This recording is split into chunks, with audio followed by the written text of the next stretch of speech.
All right, wake up, everybody. It's another For All podcast live from Spca Tampa Bay at our tiny For All shelter and tiny studio in Largo, Florida. And don't forget about the pet hospital down in St. Pete. A lot to cover today.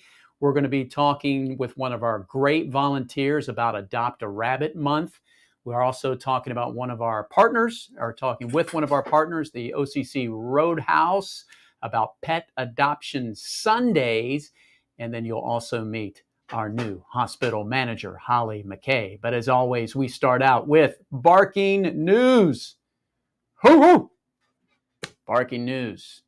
It was big barking news last week because we had our livestock pocket pet promotion, and the community came through, and so did our staff and volunteers. I have the numbers in front of me. 96 of our shelter animals were adopted last week. That's almost twice as many as we normally have. I mean, that was amazing. We had a pigeon, a quail, a chicken, 2 pigs, 2 peacocks. The peacocks, once the promotion started, were gone within the first hour. That was amazing. I'm still trying to figure out where you keep the peacocks and stuff, because we do have a lot running around where I reside. The bigger peacocks, not the ones that are like 2 months old. 2 ducks, 16 dogs, 21 guinea pigs, 21 rabbits, 28 cats. You can see all this information on our great website and also our social media, which, by the way, if you're not following and subscribing, that's what you need to do right now, and scan the QR code on the side over there and pop over a donation. What do we have right now? The livestock pocket pet promotion ongoing through Sunday, but we also have dogs and cats. Right now, cats, 51, including a cat named Laverne. If you've been watching a lot of our podcasts or listening, you know I like to just bring out the names of some of our animals. They're so awesome, whether they are names that came over once they were surrendered at our intake office or our staff renames them. Did not see a Shirley, but I did see a Laverne. If you see a Shirley, pop it in the comments, and we'll be gladly to recognize you. Dogs, Roxy is still here with us. 5 months, folks. Roxy is an outstanding dog. She has been our Rowdy's Dog of the Week. Loves to go outside, loves people. Obviously going to the Rowdy's Dog of the Week game. She is used to being around other animals and other people and big crowds. And being here 5 months, remember one of our mantras here, $25 a day to take care of one animal. Add that up over 5 months. If I have my numbers correct here, I think that's $3,750. That's a lot. 44 other dogs, including 2 of our fan favorites on social media, Zeus and Bruiser. If you're a fan of our social media, you'll see how one of our volunteers took Bruiser out a week ago, and he just had a great day at the doggy beach. And again, we have 21 critters. So if you missed out last week when we opened today at noon on July 13th, Wednesday, or at 1 o'clock, we do have more rabbits and guinea pigs. We even have a rabbit named Soldier Boy. Not like from the show on Amazon, Soldier Boy on The Boys, season 3. This Soldier Boy is spelled a little different. So talking about rabbits, it's time now to turn it over to Camille Harkenreiter, and she has one of our outstanding volunteers that will tell you everything you need to know about rabbits. I'm here with Shelly, our rabbit extraordinaire, and she's going to share with us today a little bit about rabbit care and our friend Todd. So Shelly, what can you tell us about Todd? Todd is what we consider a roux, a red-eyed white rabbit. They're very common. There's a New Zealand roux, there's American roux. I believe he's an American roux because the New Zealand ones are a little bit bigger. They're known for their sweet personalities. A lot of people are a little bit freaked out by the pink eyes, but once you have a roux in your life, you realize how beautiful they are and how sweet they can be. They're known for some of the best temperaments. That's great. Yeah.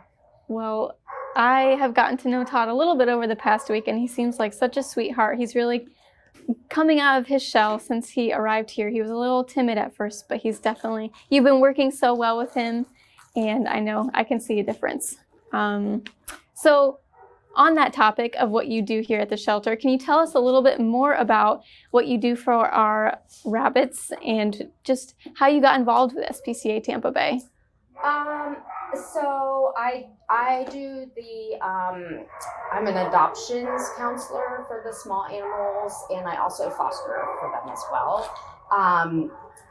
I found a calling to the SPCA because I really wanted to work with small animals, and there's not many places that adopt out small animals. And I have a passion for rabbits specifically, and a lot of people don't know a lot about rabbits. And I just I feel like they're the underdog of the pet world. For sure. So I feel like they need us to educate more people on what great pets they can be. Yeah, that's great. Oh, you do such a good job. I know that we heavily depend on you to educate the community and to care for them, provide all the awesome enrichment, because that's a big part of what you do. I know from what I've witnessed, you come in here, you give them all the awesome treats and toys and make sure they have lots of things to keep their minds busy. I'm a bunny slave, what can I say? I love it. So what can you tell us about why rabbits make such good pets? Well, I think that they make really great pets because, first of all, they're quiet. That's probably my number one reason. But also, they're really good for the average person who is working or in school, because their busiest time of day when they're most alert and awake is dusk and dawn, which is called crepuscular. Kind of a mouthful, but they kind of chill out and semi-sleep most of the day. So it's not the kind of pet you feel like you're neglecting when you're gone 8 hours a day at work. Yeah, that's a good point. They can be litter box trained. You don't have to be home at a specific time to let them out like you do a dog. I just think that they are one of the most underrated pets. I think a lot of people don't understand them very well because they're not very vocal. I think that's one of the biggest things because, you know, cats and dogs know how to beg. When you learn rabbit behavior, you learn that they beg also. But it's not real obvious. You have to be patient with them. And my husband, if you ask him, he says, when I asked him why he thinks rabbits make good pets, he said because they're unexpectedly entertaining. I like that. Yeah, because once you get to know them, you realize like they are very, very curious by nature. They're really interactive. They show happiness by doing a little run and jump called a binky. When they do that, there's not much better in the world. That's awesome. Yeah. So that leads me to my next question. What pets do you have at home? I have 4 rabbits and a dog right now. Just one dog. We lost one over the summer, but yeah, we tend to keep a full house. And they all get along and they all play together, or they kind of have their own separate spaces? Well, so my bunnies, I have, they all live in the house because I think that's important. They all have, 2 of them have their own bedroom, which was a COVID thing. When we were quarantined, we converted one of our spare bedrooms into a bunny room. I love that. If all the bunnies could be in there, that would be great. But you can't just like throw bunnies together that don't know each other. So I have a pair in there, and then I have 2 singles that I'm trying to bond slowly. Right now, they're kind of frenemies. They want to be friends, but then they like to box each other between the gates when the other one is in their area. One is completely free roam because he doesn't chew or destroy things like some rabbits can. You have to be careful. They can destroy your furniture. They eat your baseboards, but then you do have the occasional rabbit that doesn't do any of that. And he uses his litter box like 99% of the time. That's awesome. So yeah, it makes it really fun. So how do you litter box train a rabbit? Is there a good way to do it? I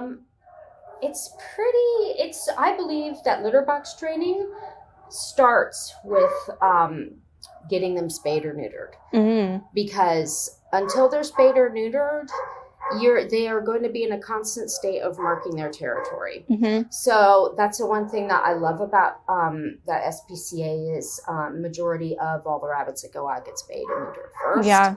And then what I typically say is you get a hay box or litter box. It's kind of big, something they have to kind of jump into. Mm-hmm. And you have to use rabbit-friendly litter. You put hay on top. They jump in there, they learn, like that's where they eat their hay and they go to the bathroom. Most rabbits tend to go into the bathroom in like 1/4 of the box and eat hay off the other. And I start with a smaller area when I'm litter box training. You don't want to give them the whole run of the house because that makes it confusing. They're going to run around marking everything. Right. Or if you keep them in more of a pen like this, start with one pen and then put the litter box in one area, and if they keep going outside of the litter box in a certain space, you move the litter box over there. If you have to, add another litter box. Yeah. And then once they learn this is their potty area, then you can start expanding their space too. I see. Gotcha. Yeah. But after spay and neuter. Yes. Yeah, that's great. Very helpful.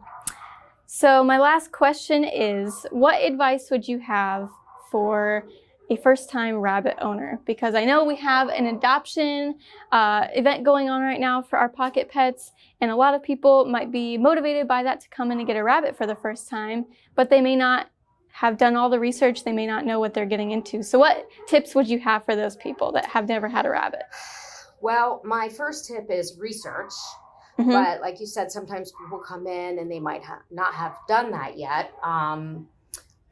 But after research, I say supplies. At the very minimum, you need to take home a rabbit with a space you can contain them in. I'm not a huge proponent of cages, because cages you have to reach in to get them out, and that's scary to most any animal when you have to like put your hands in. That's why I like the open pen idea, because you could get in with them and sit on the floor and let them come to you as opposed to you dragging them out. And a lot of people don't realize, like, all these cages that are marketed for rabbits, most of the time they're too small. Yeah. The real reason why they are marketed for rabbits is because they are expensive and stores make money off of these cages. This is going to be about 1/3 of the cost of a cage. And it's much better environment. You would want something taller than this because, as you know, they can jump. Right. But I think that you need to definitely be prepared with at least being able to contain them in a certain area, have litter, have hay, a lot of hay. You can never run out of hay.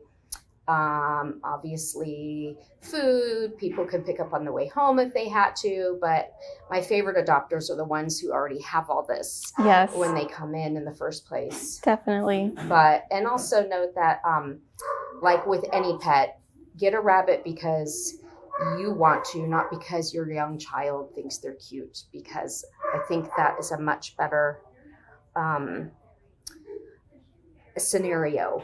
People might get them because they look cute and cuddly for their 5-year-olds, and that's fine, provided children are taught not to pick them up because they don't really love to be picked up. So they're not like the ideal pet for a young child, but at the same time, I've met many people who've come in here who've kept in touch with me, who've adopted and used it as a way to teach their child how to properly be around them. Right. And I love it when I see that. But that comes from the parent wanting the pet first, not the other way around. Right. So. Well, and a lot of people also don't realize rabbits live a long time, and they're a long commitment. So I think that's another big thing people need to consider on top of that. I think the sad truth is, I think a lot of us have that story of when we were younger, we had a rabbit live to be a year or two. Everybody assumes that rabbits don't live very long. It's because we didn't know how to properly take care of them. Yeah. 20, 30 years ago, the internet wasn't as common. Right. You didn't have the resources like you do now. And I think everybody thought rabbits only live a couple years, when realistically, in the right environment with the right diet, and love and care and exercise, they need that too. 8 to 12 years is the average life expectancy. Yeah. So kids grow up and they go to college. Usually don't take their bunnies with them.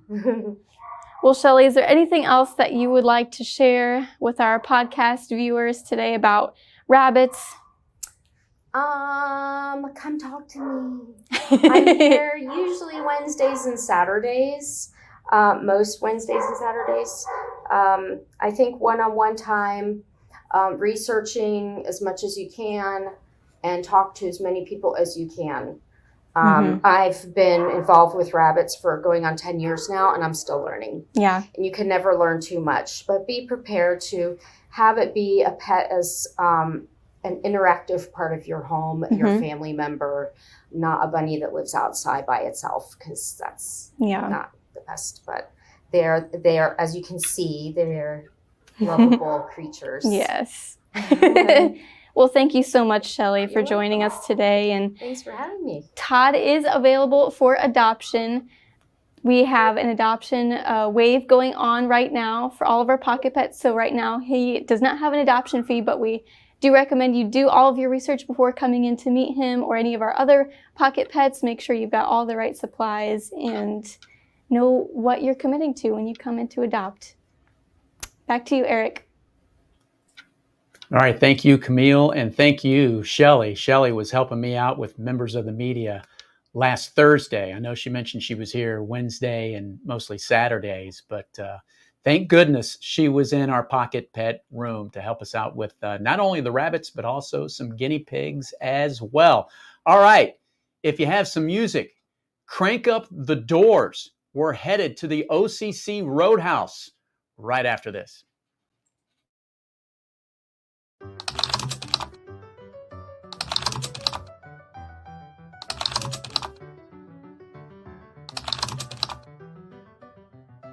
All right, welcome back to the For All podcast. Natalie, how are you doing? Good, how are you, Eric? Thanks, Eric. We are down in the pasture with Wilbur. This is Alexis. National Puppy Day, and our special guest is the mayor of St. Pete, Mayor Ken Welch. How you doing?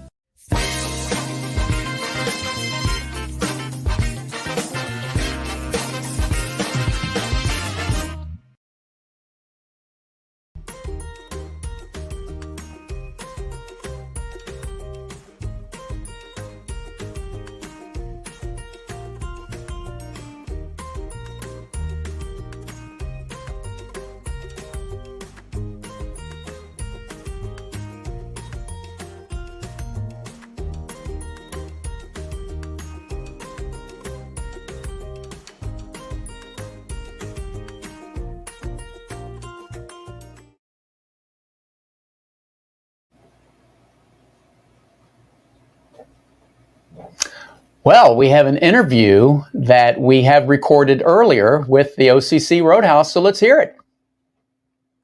Welcome back to the For All podcast. Our special guest is Mackenzie Overton of OCC Roadhouse, which OCC stands for? Orange County Choppers. Orange County Choppers.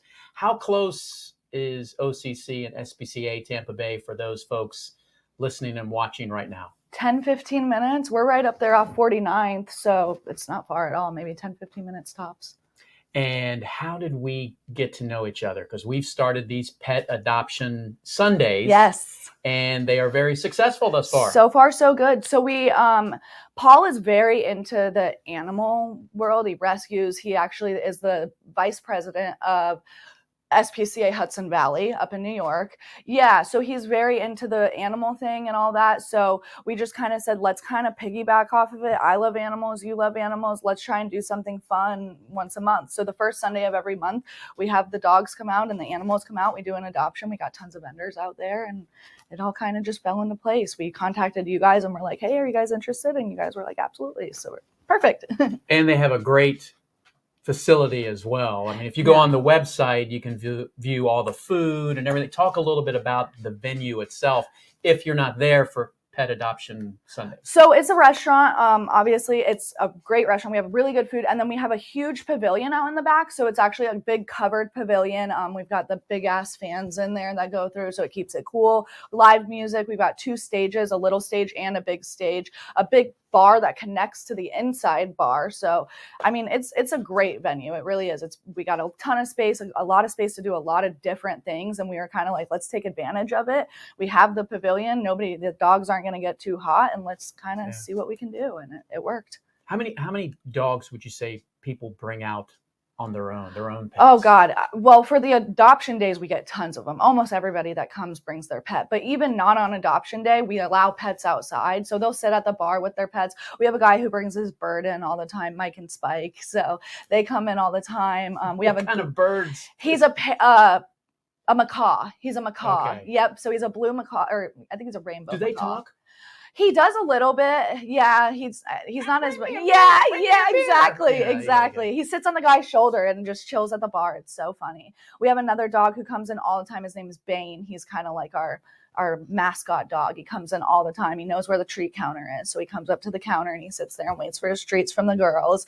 Everyone loves him, knows who he is. So you said mascot, but does OCC, the Roadhouse there, have their own pets that are the non-mascots? We don't. No, we don't have any like house pets or anything like that. I wish we did. That would be awesome. But no, we don't. That would be cool if we did, though. And you were telling me an interesting story about your own pet, I guess, before we started. If that's what you want to call it. He air. was my pet. Well, first of all, I want to clarify, anytime somebody's on the program and I talk with people about our podcast, they're like, ask the people more about their pets and everything. I'm like, I do, but sometimes people don't have pets, right? And sometimes they do, and you kind of do and don't. Yeah, so I have a cat. I have had I don't know what you want to call it, a cat, and he lived with me, but I live in a pretty small apartment and I'm not home very much. I work all the time. So we got out one day and the neighbor found him. He went over to the neighbor's house and kind of readopted him from me, because the neighbor is this old guy. He's retired and he lives there and he just leaves the door cracked open all day long. So he goes in and out as he pleases. And with me, he was on like a feeding schedule. Like I fed him 3 times a day, and that was that. Well, with Ron, he gets to just eat all day long. Ron just leaves food in the bowl for him. So he's put on about 10 pounds and he just chills at Ron's. I can go over there and he'll be like chilling outside sometimes. I walk up. So now the cat's like him. Garfield. Yeah, he just does his own thing. And I'm like, okay, I can't even be mad about it. You're living your best life over there. So, and I can go visit you when I want. So I guess it is what it is. And Mackenzie said earlier, before we started doing the live podcast stuff, I need a new pet. And I'm like, well, I'm in the right place. So it works. Exactly. Yeah. I'm like, maybe I'll just find a new kitten. We still have about, lately, since the summer started, 140, around 150 plus. But so I have plenty of options. The latest livestock promotion, Pocket Pets, really helped us because we had almost 100 adoptions. Oh, that's week. Awesome. That's incredible. But when you I want to get back and refocus now to the Roadhouse. When you have these pet adoption Sundays, about how many folks are coming out compared to any other events that you have? So we have about 35, 40 vendors that are pretty consistently coming out. And then I would say, God, at least a couple hundred, maybe close to 1,000. So we've only done it twice. And I would say every time we've had at least probably 500-600 people out there. So it's been a pretty good turnout. So being here in the Clearwater, Tampa Bay area, where else is the OCC Roadhouse? Is there an expansion or? No, right now we're the only one. Yeah, we're the only one in the area. And I don't know if anything is going, if there will be another one, but as of right now, this is it. And they're every first Sunday? Yeah, so Pet Adoption Sunday is every first Sunday of the month. Free, but bring your appetite. Free, bring your appetite, bring your pets, bring your good times. Not just dogs. Anything, but yeah. birds. So we had the first month out there, we had a big like reptile thing out there. So she was, it was an information booth, so you couldn't adopt them or anything, but she had a bunch of cool things out there, a bunch of reptiles, bearded dragons, things like that. Now I know for us at Spca Tampa Bay, we do not bring our animals because we are so close to you. I mean, if you go on our website while you're there and talking with our marketing and or development team, you can just mosey right on over here. Right. And it's perfect dogs, because your people are there so they can ask questions. They can figure out, they can get any information they want on animals. And then all they have to do is pop on over here and meet them and I guess finish out the paperwork and call it a day. But you also help us with fundraising because you Yes. have raffles contests. Can you talk a little bit about so we're doing those? raffles every single week. We do a yappy hour. So our proceeds from the drinks that we sell through the yappy hour, we give to you guys. So what we do with the yappy hours is the drinks match the dog treat. So if you buy a drink, you get a treat for your dog. So that's the one thing missing from this. We should have had some drinks. Right? You're talking Roadhouse. Right now we're getting hungry. We're getting thirsty. Any favorite food? Oh, I love our pizza. That people should try. I love our pizza. All of them are really, really good. They're like flatbreads. They're amazing. And I love our beet salad. Our beet salad's amazing. And if they're not coming to pet adoption Sundays, when else can they head out to the Roadhouse to see Any day of the week. So Mondays we don't have entertainment, and Tuesdays we don't have entertainment. Wednesdays we do line dancing, and then the rest of the week is we do line dancing on Wednesdays. Yeah, so we have a band and people still do line dancing? I know. I didn't think so either, but they do. They come out, and there's a lot of them, like a couple hundred. Is it still like the old Western bars where they'd show the line dancing? Yeah, it's like now? I guess a Not little just bit of wedding everything, music. but a lot of it is like that older line dancing, from back in the day. But yeah, it's super fun. And then Thursdays, Fridays, Saturdays, and Sundays, there's always live music. Okay. Yeah. And for those wondering, when she said the line dancing, I did the look. It was not the look like, ooh, I love doing that. Like, there's still such a thing. You're not going to come out on Wednesdays and line dance? Well, you see it in all these older You do, movies, I and you're like, know. oh, I remember doing that. And I'm like, oh, okay, like line dancing, cool. But it has a huge turnout. There are a lot of people that still love to line dance. Anything else, Mackenzie, to share about Orange County Choppers, the Roadhouse? That's it. Come out. We have great entertainment. We have a bunch of local and not local bands that come out and play. We have really great live music. I will say that. Great food. I love all the things on the menu. We got a little retail shop in the front. You can come get all your fun attire and everything, and then come out to Pet Adoption Sunday. Bring your fur babies out and bring them out all the time, not just on Pet Adoption Sunday. And it's an easy Google search to find out more information on the website. Yeah, we're about 10 minutes from here up on 49th. We actually share a parking lot with Burt's Barracuda Harley Davidson. So if you know where that is, we're right there. Check out the bikes. Right. Hit the bikes, or you can the museum. It's a one-stop shop. Get it all. Awesome. Thank you. Thank for you. being here. Yeah, of course. Thank you. for Thank you for Pet having Adoption us. Sundays. Yeah, we're super excited. Thank you for working with us and doing it with us. It's turned out great so far. All right. When we come back, we're going to meet our new hospital manager, Holly McKay. Stay with us. Fist bump.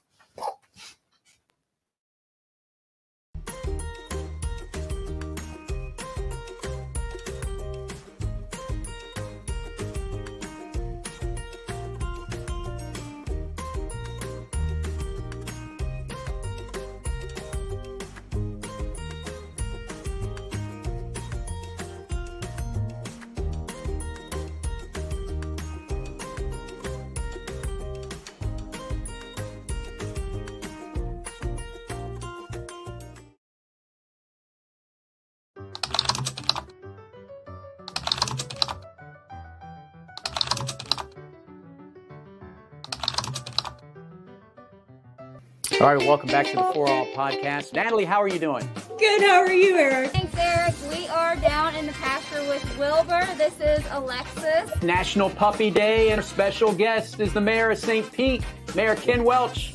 How you doing?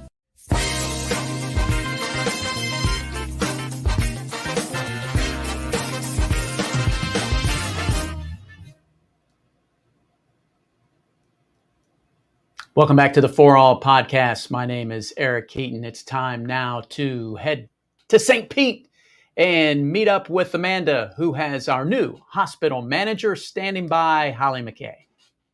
Eric, I'm Amanda. I'm here at the SPCA Tampa Bay Veterinary Center, and we are here today with our brand new hospital manager, Holly McKay. So we're going to introduce Holly and learn a little bit more about her. So I am originally from Minnesota, so big snow girl, not really. Moved to the South about 10 years ago. Loved the heat and decided to start my career in the veterinary field after graduating my bachelor's degree in healthcare management. I've been as a practice manager my entire career in the veterinary field. I have a husband. I have 6 grandchildren and 1 on the way. Congratulations. Thank you. I also have 2 Boston Terriers and a Chorkie. Yes, do tell us all about your animals. We'd love to hear about your pets. So my first Boston Terrier was I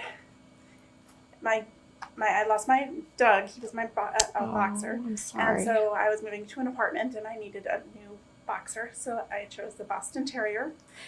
A mini boxer. A mini boxer, exactly. His name is Don Vito Corleone because he's got the jowls of the Godfather. My next one was a rescue from Louisiana, and her name is Lady Lou Ferrigno. She was coming from an overbreeding population. She was born deaf, so I don't know if you know who Lou Ferrigno is, but he played the Hulk. She looks like a Hulk. She was deaf, hence Lady Lou Ferrigno. Oh. Early on, she developed early onset blindness. We were doing sign language. We did a cataract surgery on her. She can see again. She's got a brand new life. That's wonderful. Well, it sounds like they found themselves in the right home. Yes. Then my baby is Hefner. He was a 1 pound surrender, close to death. Took him in, and now he is a 2.5, 6 pound Spitfire. So why did you choose SPCA Tampa Bay? So I think the community involvement really, I love the St. Pete area. So the community involvement with SPCA really drove me to it. The secondary piece is just really the teaching piece. We are at a point after the pandemic where we're losing veterinary staff. It's in high demand, and we're able to train those people so that we can raise that up and take care of more pets. Absolutely. So what is your favorite aspect of working here at SPCA Tampa Bay Vet Center? I would have to say is watching the team develop and grow, knowing that they're going to either stay with us and make a great team or go out into the veterinary world and help more pets. That's been, to me, the best part of working here. Absolutely. So if you could offer one tidbit of advice to pet owners, what would that be? I would say don't trust Dr. Google. Always trust your veterinarian. And if you question anything at all or can't afford it, find a place you can afford, even if it isn't here. There are financial institutes out there that will help with pets, things like that. It's just really important that your pet is safe and that you are doing the right thing for them. Awesome. Well, thank you so much. It's been a pleasure talking with you, and so nice to have you here. Thank you. Thanks so much. It's back to you, Eric. All right. Thank you, Amanda. And nice to meet you, Holly. Great advice. Don't trust Dr. Google. How many times have you been to your personal physician and they said, you got that from WebMD or something else? I think one of the first things it tells you on WebMD or Dr. Google, as she was mentioning, is go see your own doctor first and then all the other stuff. I know it's hard. Sometimes we don't follow that advice because it's easy to read it or watch a podcast like this one. Okay, so we do have more episodes coming up, and we have more parties and more get-togethers with the community coming up. Just want to let you know that today is Prime Day, in case you didn't get the memo. That means you can go on and place us as your favorite charity, and whatever you buy, some of the small percentage that you pay will go to SPCA Tampa Bay. Tampa Bay Rowdies, our events coming up. We have a game July 23rd. We will see you there. Also, besides going to the OCC Roadhouse, we also partner with other organizations, especially when they have Yappy Hour. And folks, it is hot outside, so this Saturday, head on over to Big Storm Brewing Company. I believe it's from 1 to 4 when they have their Yappy Hours. Some of the proceeds from those draft beers will go back to SPCA Tampa Bay. And hot off the press, the Rays and the Rowdies have announced their dog days. So place them on your calendar, September 18th and September 23rd. And as we talked about earlier in this podcast, the Adoption Sunday, the next one coming up, if it's the first Sunday of every month, it's August 7th. Okay, let's hand out some Rowdies tickets.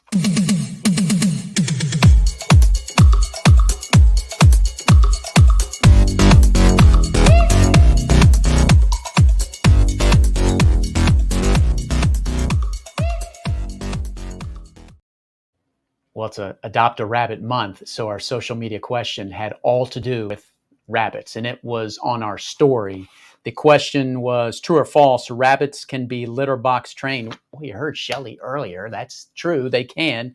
100% of the participants got the answer correct. Holy cow! 60 folks answered through the story. It wasn't a regular post. You had to be paying attention on the story. I was not paying attention. I kept looking for the post, but that's just me. Let's see who's going to win.